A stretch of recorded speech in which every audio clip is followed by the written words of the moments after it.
Hello, welcome at the Dice Tower. I'm Wendy Yi. And I'm Chris Yi. And today we're going to be reviewing The Four Doors. This is a cooperative game designed by Matt Leacock, which is one of the most recognizable names in cooperative gaming, as well as Matt Riddle and Ben Pinchback, who they've Fleet the Dice game, Three Sisters. A lot of name recognition on this box. Sure, these definitely like heavyweight designers for sure. So I'm going to take a second. I'm going to show you how this is played, and then we'll come back with our thoughts. The Four Doors is a cooperative game where players are trying to collect these 4 relics up here to be able to trap in all the darkness and have it be removed by lighting this lighthouse. Blah. All right, so what is going to happen in the game is players are going to try to remove the darkness from closing the doors of the lighthouse because there are 3 ways to lose this game. One is to have the doors closed and then eventually disappear so that the lighthouse shrinks down and is gone. The other way to lose is to have this little pawn marker get all the way over here to the death symbol, and then finally, if there are just literally no cards, that can be reshuffled or redrawn. All right, so let's start by talking about the general play of the game. So on a player's turn, players have up to 3 actions on their turn that they can take, and those actions are a few different things. They can move adjacent spaces, so they can move up or they can move down. 1 action per movement. They can choose to illuminate, so they would take a card from hand. Let's see if this one's up here. They would take a card from hand. They would find the matching lantern for the color of the room that they're in, and that lets them remove a card. The next option is to draw a card or do a search action.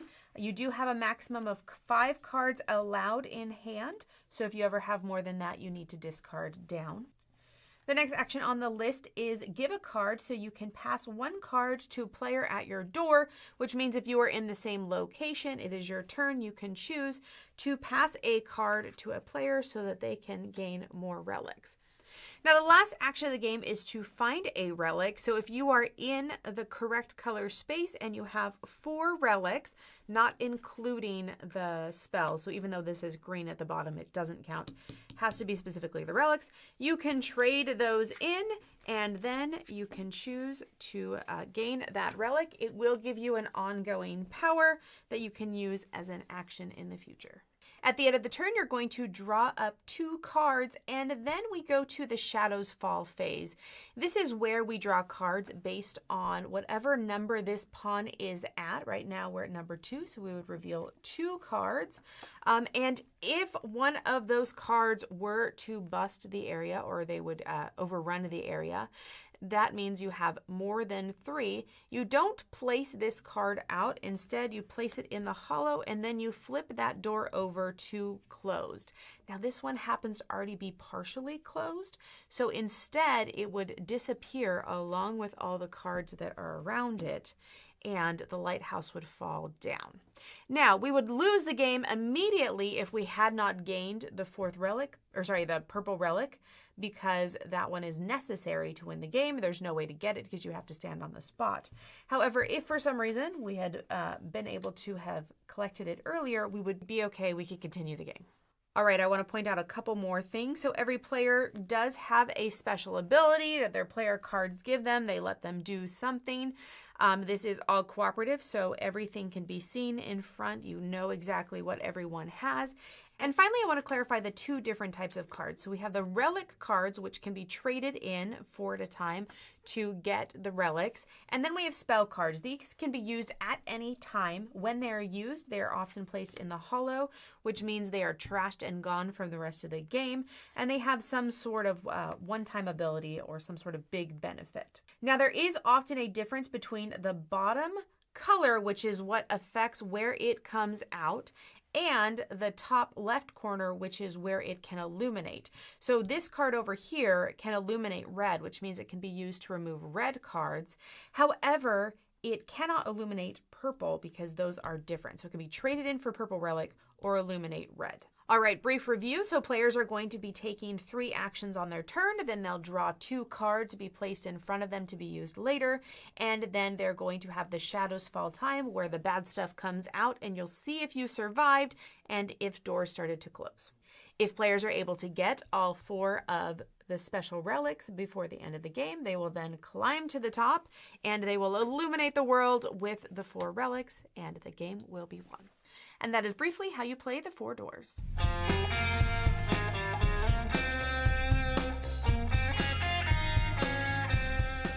All right, so starting off with production, I feel like it's fine. It's got linen finished cards. It's got some holographic. I personally don't love the holographic cards. They're a little bit hard to read. On like the treasures you rescue. But it's pretty cool on that like top of the lighthouse. I do agree. The lighthouse is fun. Yeah. No, and this is interesting because this is from publisher Happy Camper Games, who's done games like Trio and Combo, and so games I really like a lot. And then this feels quite like a game right production, with like the wooden pawns, the artwork, good artwork, I think. But the style of it is very much reminiscent of like Forbidden Island, Forbidden Desert, other Matt Leacock cooperative games. And it's not in a tin can, so that's a pro or a con for you. It does come with the cool clasp, though. Magnetic clasp box. Good choice. But it's funny because it feels very much like it's one of those Forbidden Island, Forbidden Jungle type co-op games. It has a lot of the same story beats as a lot of the other Matt Leacock games that we know and love. It has like a bad stuff phase. You draw a certain amount of cards at the end of your turn. You take 3 actions. Like it very much has those same points to the point that I did have to look in the rule book a couple times and be like, is this a rule in this one or is this a rule in a different game? How do I clarify that? And maybe you've not played, Pandemic or any of those games that we're mentioning here. So we'll review this on its own merits and stuff. But if you have played those other games, you're going to see immediate comparison points, and we will address those as well. This is interesting because I feel like this game is kind of an exercise in design. It feels like they took a lot of the other Matt Leacock games and they said, okay, we really like the spells. How can we make the spells more involved? And then we really like the way that the cards flip out, but what if we took 2 decks and we combined them into 1 and we made it work? It feels like they had a couple of these ideas of how to make it different while still having that core Matt Leacockness to it. And so it feels like an exercise in design. Yeah, and I think it's a very clever one. Yeah, just the powers on the cards, the set collection, all that stuff. It's a well-tread formula. But yeah, I agree. That's kind of the main innovation here. Innovation is not the thing that's going to drive, I think, someone's interest in this game because it feels like it's going down similar paths. I have a sneeze. I'm going to try and subdue it. But what there is, I think, is this. There's a few good tension points throughout where those spells that you talk about, I really like that idea of I can spend this like a normal card. I can get rid of it and stuff. Or I can spend it for its great ability, but it goes into the lost pile. It's gone for the rest of the game. Right. Barring one thing that lets you, 1 or 2 things that lets you pull from there. But that's a nice feeling of sacrifice. And it decreases the deck, so it actually makes the game end faster, and it can make you lose faster. And there's those luminous flux cards, which I didn't mention in the overview, but you actually need a specific card when you get to the top of the tower to play that to be able to flip it over and light the beacon. And if you accidentally throw away enough of those, and then enough bad stuff comes out that you lose some other ways, then you're like, oh, we can't win the game because I think there's like 8 of them. I think, yeah. And they're like, oh, they're all in the trash pile and they're gone. Lost pile, lost pile, yeah. There's enough of them that you can hold on to them at a certain arc, at a certain point of the game where you're like, oh, we shouldn't, because it's a great ability. It is. It's also the game win card. I think that's a nice little counterbalance. You're not gonna, if you're dealt one early in the game, you don't need to feel like you need to hold on to it because you might never see one again. Right. There's more. So I think it kind of balances that well. On the opposite side of things, though, for a cooperative game of this style where stuff builds up in the different zones and can eventually explode or it can eventually break if it gets too much piled up, I think there's just too few zones. There's 4 color areas, each with 2 sides. Yeah, so there's basically 8 spots, whereas when I look at all the other games that are similar to this, there's a lot more than 8 spots that it can explode. And so there's moments where, in fact, the last game that we played, literally right before my turn, when I had like the person who could clear out 3 cards at once, right before my turn, something like exploded. Right before my next turn, something exploded. I was like, I'm literally going right there. But there's no way to look ahead in this particular version because the cards are all in a single deck. There isn't that element of, we know what has come out so far and we know what's back on the stack. And so the looking ahead and the reduced spaces, I think, just makes it feel extremely random.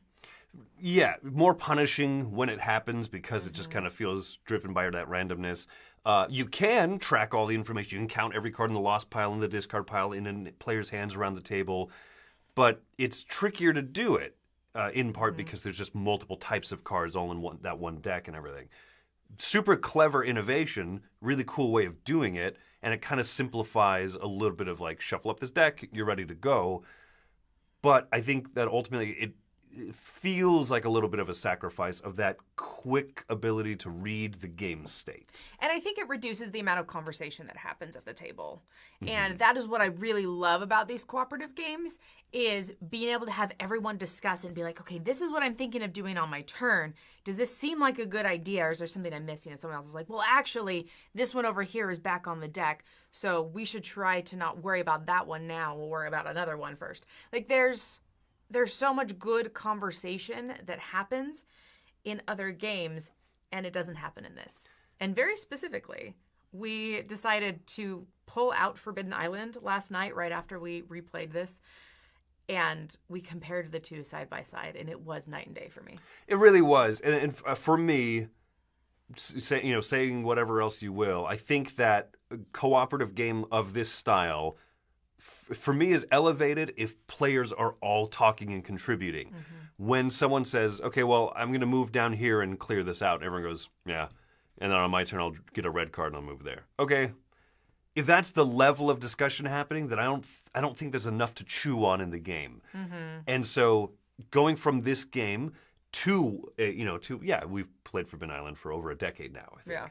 Yeah. But still having that same satisfaction because of that element is the thing that kind of really locked me in and saying, as clever as Four Doors is, I don't really like it, unfortunately. Yeah, it doesn't hit the points it's supposed to hit, or at least that I think it's supposed to hit. And so, I mean, do you want to start with our final scores? Yeah. For me, unfortunately, this one's a 5. It's not a poorly designed game. In fact, I think it's a very well-designed game. There are certain things we talked about I really like, that it's like an action that you can draw a card.